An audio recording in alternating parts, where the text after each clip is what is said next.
Eshima, votre magazine qui bat au rythme de l'actualité. Retrouvez la nouvelle édition. Exclusivité. 60 ans après l'indépendance, État de droit sous le leadership de Félix Antoine Tshisekedi.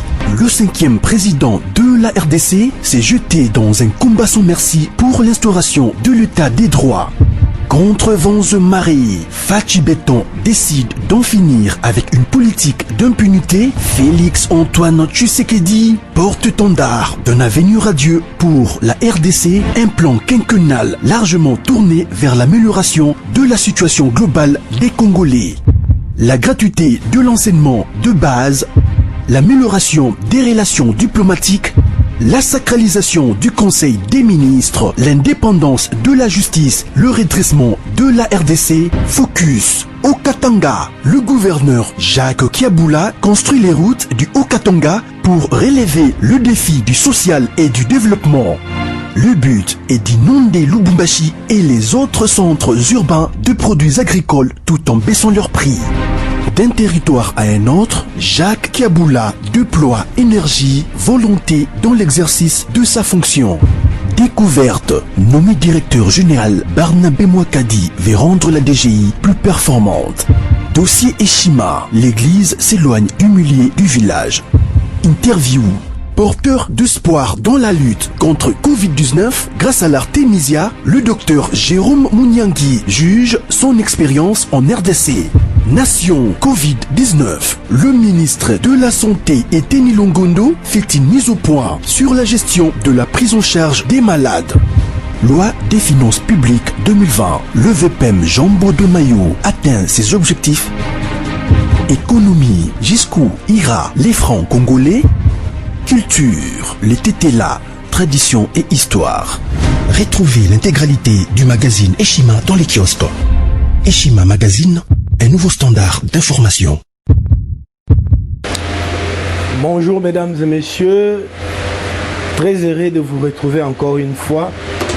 C'est bel et bien moi, votre camarade Alvin Kashimba, analyste politique et puis Tshisekedi et Amakila.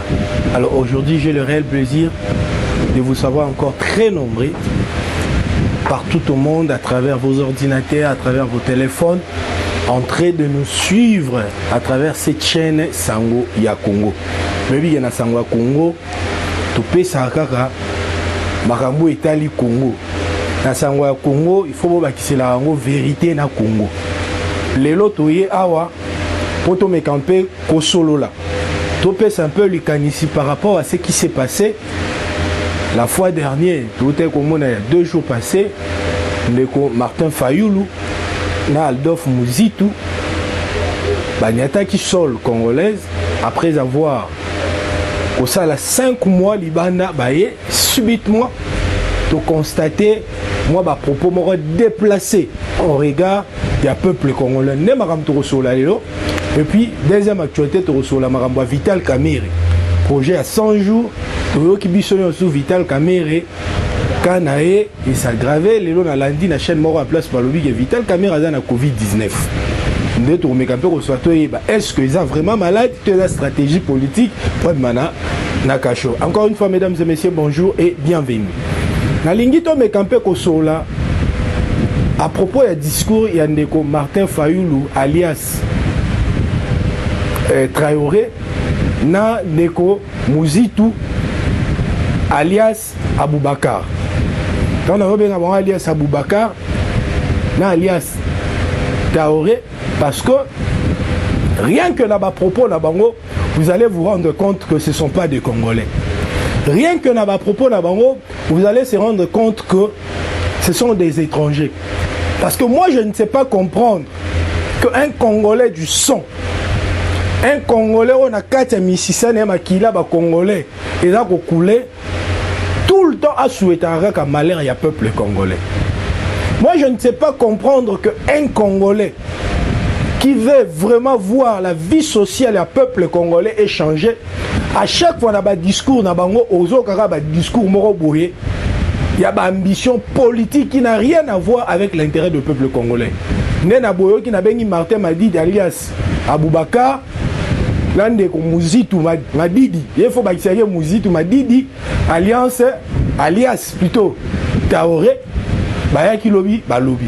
Mais bizarrement chers téléspectateurs on va dire à Muzitu na Martin Fayulu, j'ai compris indirectement na bango ba ko loba bande ko loba d'ailleurs indirectement clairement ouvertement que baïba bango ba élection et que Martin Fayulu n'aime to gagner la élection. Mais c'est ni abimi ça Félix Tshisekedi bande on a ni to réfléchir. Martin Fayulu o ba tebele ba raté ba candidat na élection présidentielle. Mais Martin Fayulu a été candidat na élection législative. Ton anenga lokoto a été candidat député national. Il y a une élection présidentielle au Baïbaye.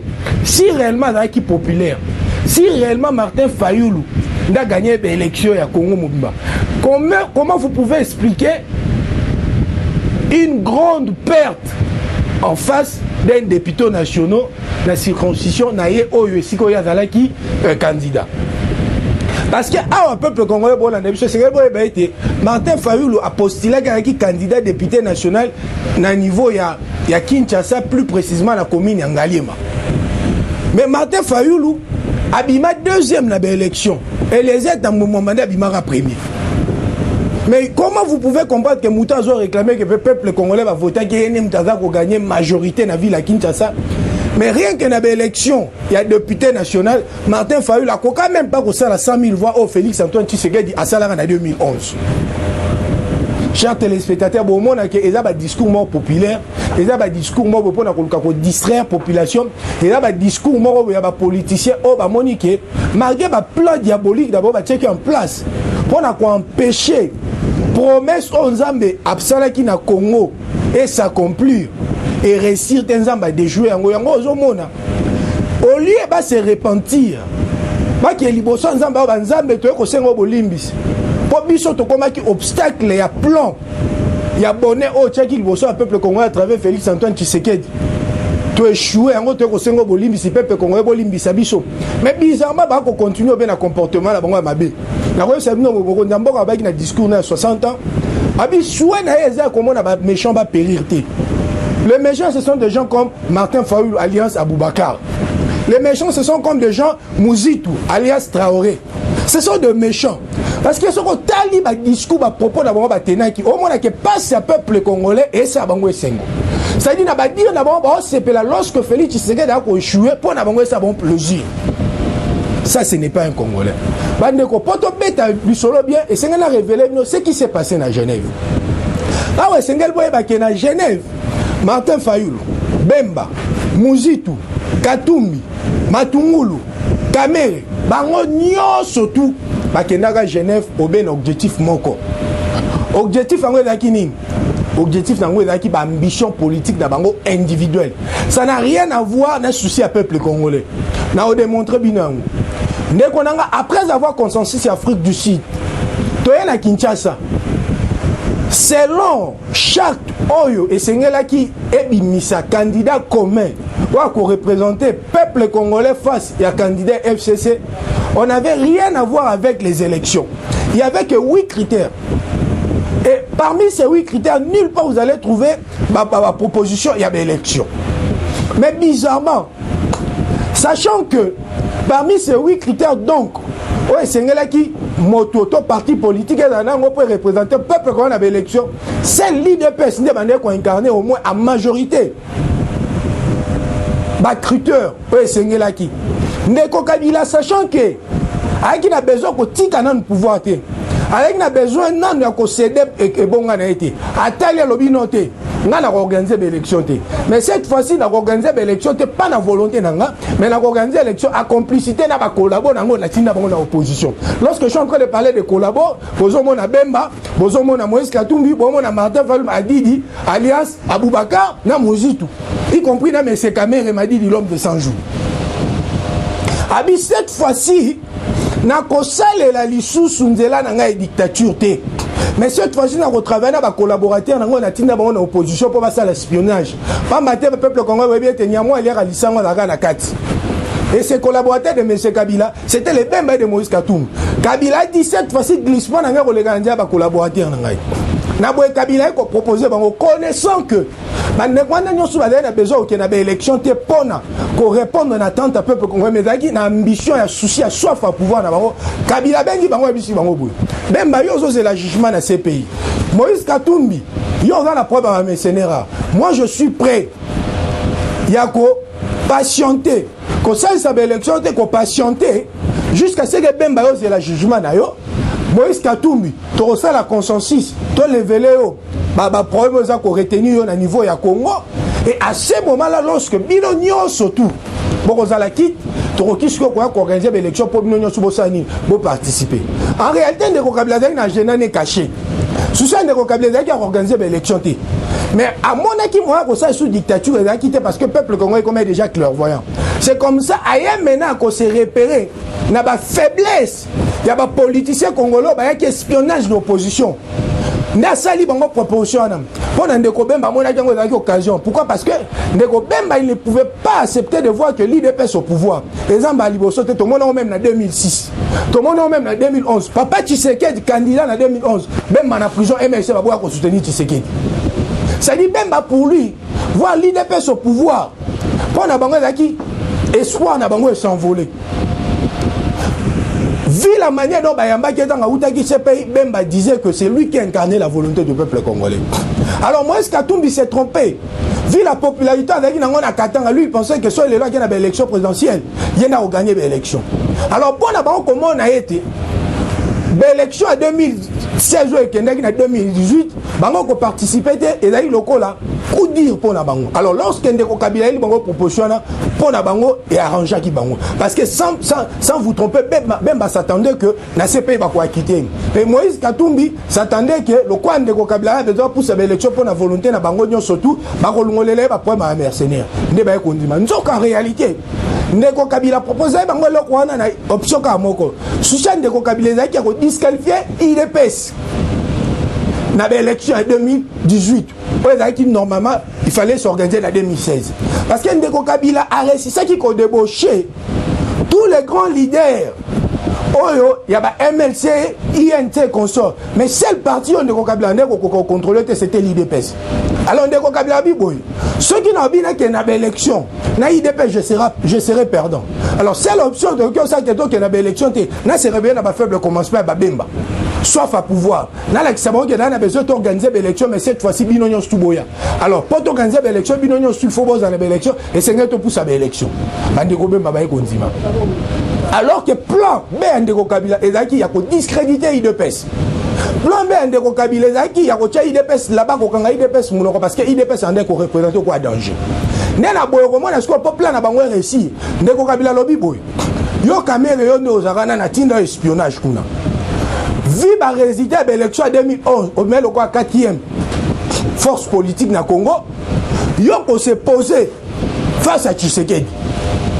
Et pendant ce temps-là, Tocheli Tshisekedi, marionnette Nabiso, malhonnête Nabiso, ce monsieur, Madidi Martin alias Aboubakar.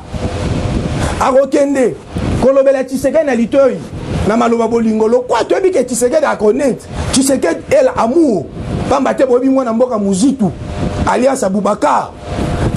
Qui après avoir complot dans la Genève, il y a la chaîne en place que à reconnaître la qualité à l'époque, il y a présent actuel, et ça honnêteté.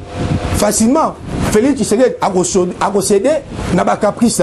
Il a utilisé Martin Fayulu pour qu'on reçu plein de désorienter Félix Tshisekedi pour ne pas être candidat commun. Il Martin Fayulu la chambre, c'est que ça Félix Andy Maga proposition à vote. Alors qu'il a prévu une charte, il y a 8 critères. Déjà, net au Vania Bisson, opté pour Nayo. Mais pour ça, m'a dit de manière démocrate, Félix Tshisekedi a avoir élection. Félix Tshisekedi, tellement qu'il faisait confiance à Martin Fayulu, Félix Tshisekedi a accepté cette proposition. Alors qu'en réalité, charte à 8 critères, ça n'avait rien à voir avec la proposition de Martin Fayulu. Mais la souci aux la démocrate, n'a pas dit Martin Fayulu avec une mission. De l'autre côté, l'homme de Kingaka Kabisi Vital Kamel, il a résisté face à Tshisekedi. À ce moment-là, pour résister face à Tshisekedi, pour qu'il y ait une élection, Fayulu a voté. Matungulu a voté Fayulu, il a voté. Comment dirais-je Matungulu, et puis Moïse Katumbi, et Fayulu, Nani Moussite a voté Fayulu. À ce moment-là, Fayulu a Robimana, n'a pas voué belé papa, il dépêche à la disqualifier. Dès la plan na biso ya ko réussi. Et lorsque ba ké na élection, binomo ko les kaka. Complot au basala na Genève, lorsqu'on dit que Tshisekedi a trahi, peuple congolais la n'a révélé. Le bateau a trahi ça, peuple congolais na Genève.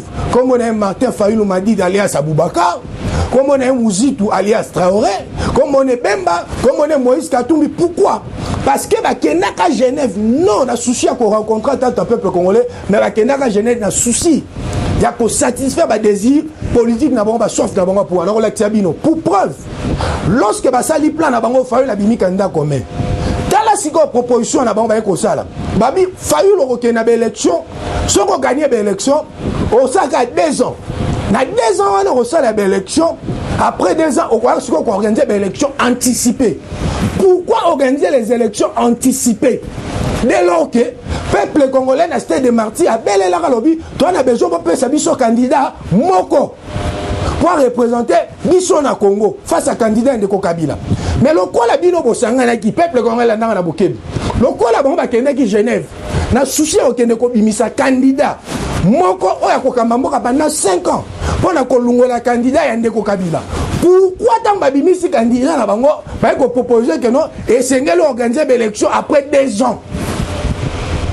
Si vraiment il y a une élection, on a souci à rencontrer attendre un peuple congolais. Pourquoi il fallait organiser l'élection après 2 ans? Par là, vous allez comprendre que Bemba ne pouvait pas supporter voir Martin Fayulu diriger ce pays. Mouzitou ne voulait pas supporter voir Martin Fayulu diriger ce pays. Mais le col à Bazaki n'a choisi. Le col à Ben Bazaki est redevable face à la justice. Le col à Moïse Katumbi Bazaki est redevable face à la justice. Seule option pour Nabango, seule personne. On a aider Bango le temps, c'est la verdict de la justice. Et là, dit Martin Fayulu. Pourquoi? Parce qu'il savait que Martin Fayulu n'a pas de base. Il savait que Martin Fayulu n'a pas un poids politique. Surtout qu'il y a un plan auprès de Tshisekedi et récité. Pourquoi? Parce qu'il IDPS est la base d'ailleurs. IDPS a battu Simanae. Mais Martin Fayulu a la base de manipuler facilement. C'est comme ça qu'on a opté choix Martin Fayulu. Pas de souci à répondre à l'attente à peuple congolais, mais de souci à décevoir le peuple congolais. Pourquoi? Parce que Bemba Bandé on a déjà président de la République, Moïse Katumbi on a déjà président de la République. Nena Boyokomo a proposé Fayulu. C'est après avoir élu président de la République, après 2 ans, on va organiser l'élection. Pourquoi? Parce que pendant ce temps-là, CPI a déjà verdict pour le dossier à Bemba. Pendant ce temps-là, Kabila Kotoyo, le roi Rosassou a pouvoir être Moïse Katumbi Rosassou redevable face à la justice. À ce moment-là, on a une élection, pas pour que répondre à tant de peuple congolais, mais on a souci à diriger Pemboka. Est-ce que vous avez un peuple congolais? Maintenant, si vous avez l'exemple, qui a trahi le peuple congolais? Est-ce que c'est Félix Antoine Tshisekedi? Ou c'est Martin Fayulu alias Aboubakar? Qui a trahi le peuple congolais? Parce que moi, je me pose cette question. Réfléchissons ensemble. Lors, il y a le 2017, si ma mémoire est bonne, c'était encore dans le mois de mai ou juillet, na triomphal. Peuple congolais, je me rappelle bien, lorsque le peuple congolais, loba na candidat nyon surtout boy, bo trahir bisoti. Nena boye ba candidat nyon surtout loba ki boy. Cette fois-ci to koloba munoko moko. Donc désigner candidat moko, oya ko bundana candidat FCC, pas na souci. Il y a rencontrer l'attente na biso to ambition na biso politique, mais na souci à répondre à l'attente du peuple congolais. Le col à bango ba kende na Genève et que choix Martin Fayulu et ben ko incarner changement. Pourquoi Martin Fayulu devait organiser les élections anticipatives après 2 ans? Réfléchissons. Vous voyez pas que non, les gens qui ont trahi le peuple congolais, ce sont les Martin Fayulu alias Aboubakar. Ce n'est pas Tshisekedi. Parce que ceux qui même Madame Moïse Katumbi, Bandimi que Martin Fayulu alias Aboubakar, n'a pas incarné changement. Pourquoi organiser les élections anticipatives après 2 ans? Vous allez voir que complot à Genève, les gens qui tiennent un souci à rencontrer attente un peuple congolais, mais plutôt les gens qui ont un souci à rencontrer ambition politique, il y a un individu. Alors que ils ont joué carte na bango wana, Kabila pe kotoyo, il pas joué carte na ye. Kabila yeba qui était quand vous bako kende na élection. Pour ba choisir candidat commun, ndeko Kabila proposition proposer qui bango ko saboui. Pour tokende na glissement pour que Bembo Zelaka justice akata dossier na yo Moïse Katumbi nga mona ebinde na montagne ko na nga mona ebinde na roboma yango pour accorder nga lisusu 2 ans. Vous voyez? Donc 2 ans oyo bango babande ko proposer. 2 ans on est qui volonté politique na bango te. 2 ans on est pas autorité morale ya Jean-Pierre Bemba, et vous n'avez pas autorité morale. Il y a Moïse Katumbi, il y a M. Kamere, il y a M. Alias Aboubakar, Madidi Martin.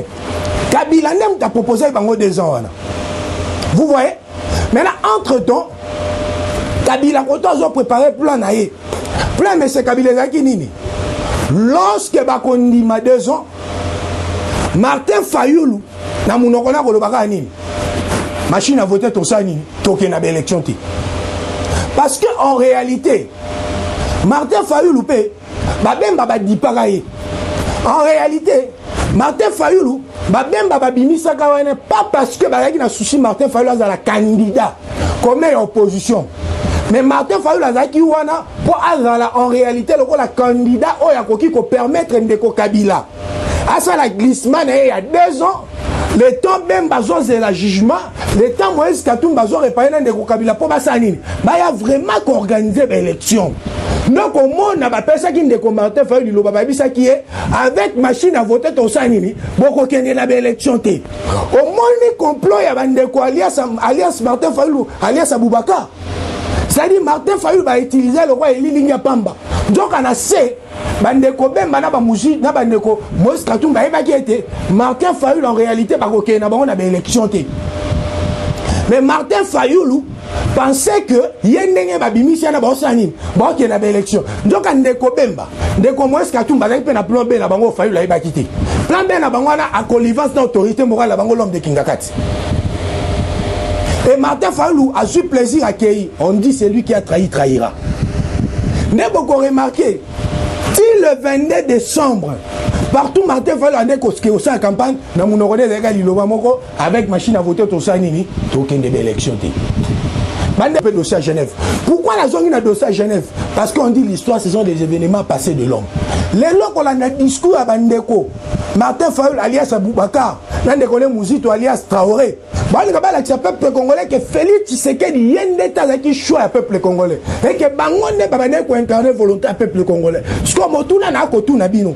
Si réellement Madidi Martin alias Aboubakar na alias Traoré, bangonde bazaki ba candidat. Donc alias Aboubakar yende bande ko incarner volonté à peuple congolais. Pourquoi organiser les élections anticipatives après 2 ans? Pourquoi? Vous allez comprendre que il y avait un plan qui n'a rien à voir avec l'intérêt peuple congolais, mais qui n'a pas ambition politique, il y a pas individu. Na boetan ou bakia na élection fa la bimi candidat commun pour na l'homme de Kingakati mission na bongesa yini et réussir. Pour na ba Moïse Katumbi, pour na Jean-Pierre Bemba, pour na bango mission na bongesa yini et réussir. Ya ko pesa ndeko Kabila 2 ans de glissement pour que après na 2020 bah comme ça la belle élection bango nyo suba salini va se représenter tala si quand on plan na bango ko kubeba lorsque biso bazaï de pes tu es qu'on se rendre compte que les a qui des pièges oyo bandeko ya peu perdre na alias Aboubakar a complicité na Bemba na Moïse Katumbi bachaki en place d'un souci à disqualifier IDPS. Pourquoi je suis en train de dire que balaki na souci à disqualifier l'IDPS? Parce que na moment on est à Genève, le col la leader nous surtout va porter qui choix le col sur Martin Fayoulou. C'est-à-dire seul Martin Fayoulou n'a comme qui mon opposition nyoso pour na mambo état élection. C'est-à-dire même IDPS avec les sous na vie à Rosani, il y a qu'on placer sur mambo Zanini état élection. Même na niveau de négociation. C'est-à-dire moto nga que négocier ba négociation na dialogue na ndeko Kabila ngezani candidat commun o ba saki nini ba choisir saki à ce moment là IDPS moi lo bali susu ezati ce qui IDPS a lobby ba obani à trahir peuple congolais au moins objectif na bango c'est-à-dire ba sala complot na ba tata na minene na l'homme de Kingakati l'objectif ka moko pour na IDPS là-bas nzambala la raté nzambala la raté Aïkola Moussa Molimo nae à travers père son âme le docteur Etienne Tshisekedi la base nae peuple congolais babima na tongo à 5h du matin je me souviens encore obeleli mokonda mboka sa nini retirer signature Molimo docteur Etienne Tshisekedi et Simbi Félix Tshisekedi a retiré signature. Na yebi bino bande ko na tant Tshisekedi a retiré signature.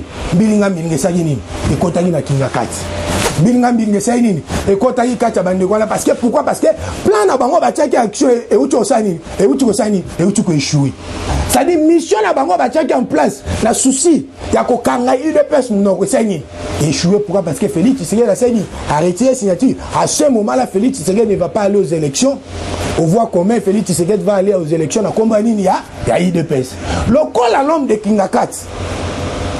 Le col à l'homme de Kingakat. Na batata na mikolo baka tout autour na e. Moussa na bango ko réfléchir. Comment est-ce que ya boko misama be malam.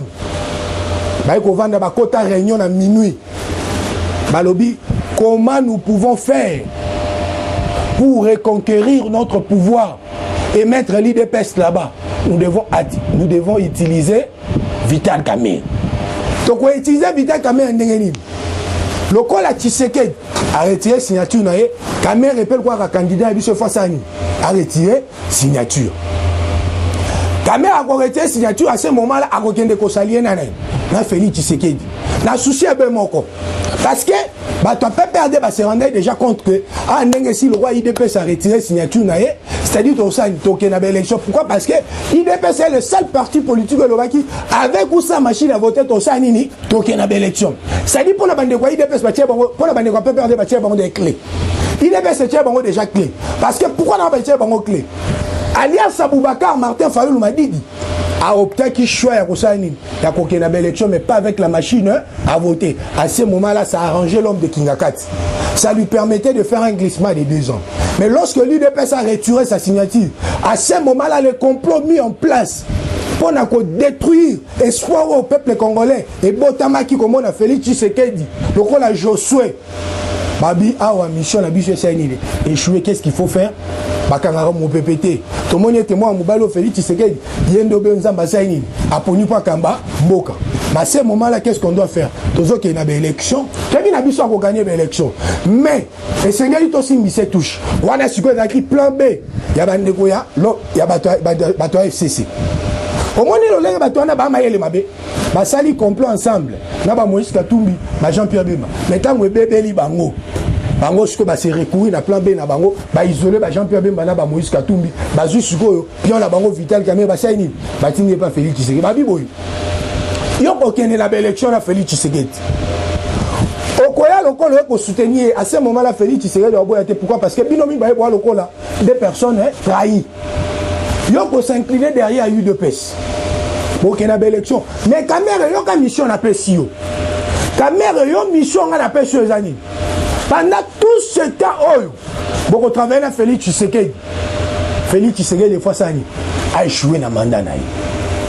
Kamerhe, il y a une mission à Pessio. Pendant tout ce temps, on a la permettre à Félix Tshisekedi.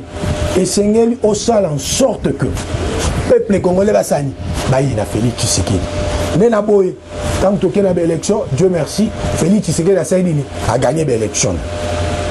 Alors, le quoi la bande peut perdre FCC, mais ça, la politique a divisé pour mieux régner. Babi Awa, et c'est divisé vraiment opposition bien. Pour tout ça, pour contrôler. Parce qu'en réalité, opposition, les Arabes, disciples, Yandeko Kabila, Batindaka. Peuple congolais, na kozonga lobby pour expliquer bino lo lengeni ni bato FCC ba ki ko tia mission en place ya koluka ko faire échouer Félix Tshisekedi pendant na mandat à travers Ndeko Kamerhe. Soki nzamba pesi biso makasi lobby na kozonga na sango Congo pour na ko expliquer bino parce que c'est tout sur la deux sujets mais compte tenu à temps na moni ko za sous possibilité lobby to kozonga poto pesa bino ba détail lobby a même pour moi so to kozonga to expliquer bino lo lengeni ni bato FCC ba ko ko tia plan B na bango sans pourtant alias Aboubakar Madidi Martin alias Traoré Mouzitou Nandeko Bemba, Nandeko Moïse Katumbi, l'homme qui a pillé Kantanga. Lobi to expliquer bino, contactez à la plus 243 81 22 82 775. Plus 243 81 22 82 755.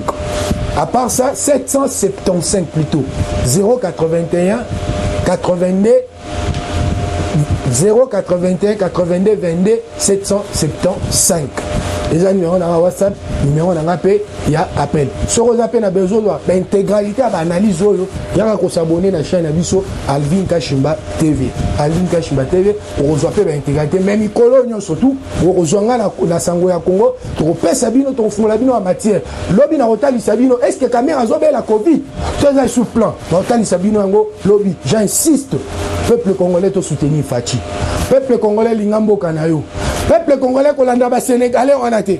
Peuple congolais kolanda ba Burkina Faso baba tout tu on a été parce que bango bana bamboka mibale. Le noso Congo peli moto. Martin Fayulu alias Aboubakar Rozonga Sénégal. Mouzito alias Traoré en Centrafrique. Ouest Afrique plutôt. Bemba a Rolanda Tatane kuna na Belgique.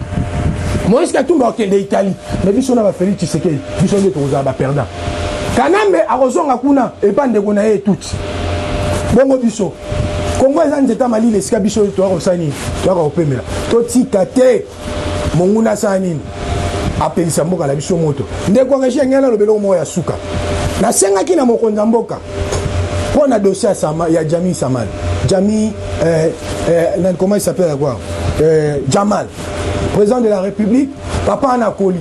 Bon, on va les gens au Congo. Quoi reconnaître les gens qui ont 3%. S'il te plaît, président de la République, Azon Sabiso 3%, Nabiso, comme ça, à Gendosa, la prison en Boka, pour ça, la Koufia, Congo des à la perdant. Pour la place au poste à maladie, tu n'as qu'à accepter la nationalité. Avouez que non, aux anneaux Tutsi, aux anneaux Burundais, à ce moment-là, dans le 5 ans, pas mon compte en Boka, au foot à 57 millions de dollars. Oh, les acquis, comme ça, ok, on sait la prison à Rwanda. Qui met à ma botte à Nabino, tout le monde a ni lobby.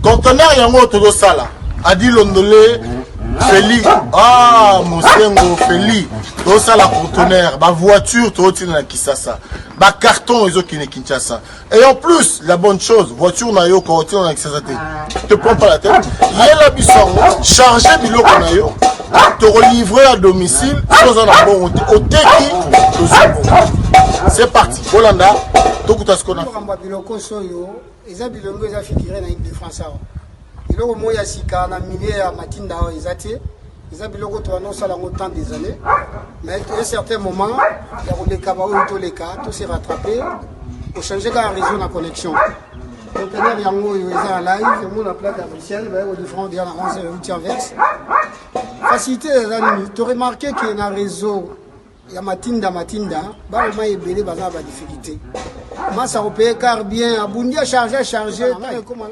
Massa na car a chargé 207 na yeke narati. Ozana car na voiture chaba bilokos na kati ke narati. Oye to sali ba papier, to sali 30%. Voiture est comme na Congo, on a fret na conteneur, tanga oteka ngana teki, na longo li fret na ngana pourcentage. Yo ju le reste na yo. Ça dit que c'est